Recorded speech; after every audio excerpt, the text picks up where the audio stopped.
Big boss episode 13 ആണ്. അതിലെ last ഭാഗം ഷാമോനും മറ്റേ പുള്ളിക്കാരൻ നിന്നതാണ്. സത്യത്തിൽ ജഡ്ജസിൻ്റെ കാര്യം മനസ്സിലായോ? എനിക്ക് അതാണ് ഡൗട്ട്. എന്താ ഉണ്ടായേ? Why they had to walk out and what was wrong with the contestants did? മുടിയായിട്ടുണ്ട്. ഭയങ്കര ബാക്ക്ഗ്രൗണ്ട് മ്യൂസിക്കും ഭയങ്കര എന്തോ. നിങ്ങൾ കൊടുത്ത ടാസ്ക് പ്രകാരം അവർ കളിച്ചു. Judges have problem with everything. നല്ലോണം ചെയ്താലും പ്രശ്നം, നല്ലോണം ചെയ്തില്ലെങ്കിലും പ്രശ്നം. ഭയങ്കര ബിഗ് ബോസ് ആണ്.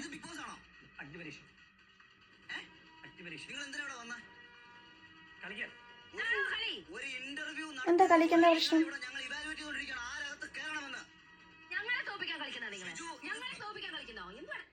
ഇവരിത് ഊതി പറിപ്പിക്കുന്ന കണ്ടാൽ തോന്നും എന്തോ ഭയങ്കര.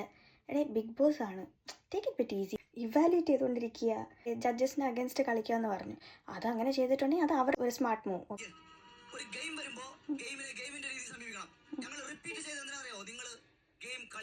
വളരെ നല്ലോണം കളിച്ചു. That's not nice. He just showed her hand for a chance. അതും വായ പോലും തുറന്നിട്ടില്ല. ഉടനെ കൈ താത്തിടാൻ. Slave അല്ലപ്പാ. He's just a normal contestant. You all came through this way.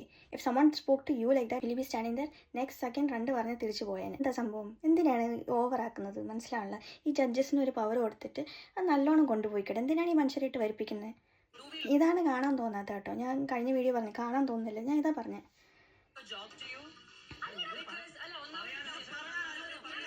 ഇവർക്ക് മൈക്ക് കിട്ടിയിട്ട് അതിലിങ്ങനെ പ്രസംഗിച്ചുകൊണ്ടിരിക്കുക, മുഴുങ്ങി സംസാരിച്ചുകൊണ്ടിരിക്കുക. Give that person a chance. No, they know that what he saying is correct. ഇതിൻ്റെ ഇടയ്ക്ക് റിനേഷ്യൻ കാര്യം പറയുന്നുണ്ട്.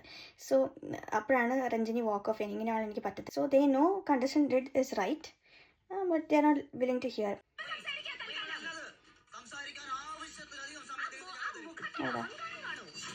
വൈ അഹങ്കാരമാണ്? അതിൻ്റെ കാര്യമൊക്കെ പറയേണ്ട കാര്യം എന്താ? അപ്പോൾ അഹങ്കാരത്തിൻ്റെ കാര്യം പറയുകയാണെങ്കിൽ ഫസ്റ്റ് ആ ജഡ്ജസിനൊക്കെയാണ് ഭയങ്കര അഹങ്കാരം.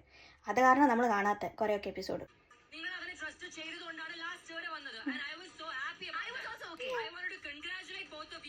Congratulate. No, what's wrong?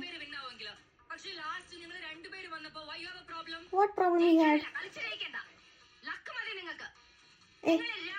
Luck എന്ന് പറഞ്ഞാൽ that's the rule. You read the rule first. Going in a compromised state നറുക്കിട്ട് എടുക്കും. അതാണ് പറഞ്ഞിരിക്കുന്നത്. അതാ ഞാൻ പറഞ്ഞു. ഇൻസ്ട്രക്ഷൻസ് ആദ്യം കുറയ്ക്കുക ഗൈസ്. 1.5 മണിക്കൂറിൻ്റെ ഇൻസ്ട്രക്ഷൻസാണ് ഇതിൽ. അപ്പോഴത്തേക്ക് എല്ലാവരും കിളി പോവും. രഞ്ജിനി ചേച്ചി പറയാം അവിടെ നിന്ന് ഇങ്ങോട്ട് പോയിന്ന്. റിവേഴ്സ്. കെട്ടിപ്പിടിച്ച് കിടക്കുന്നത് കാണാൻ നിങ്ങളെ രണ്ടിനെ ഞങ്ങൾക്ക് കയറ്റിവിടേണ്ട കാര്യമില്ല.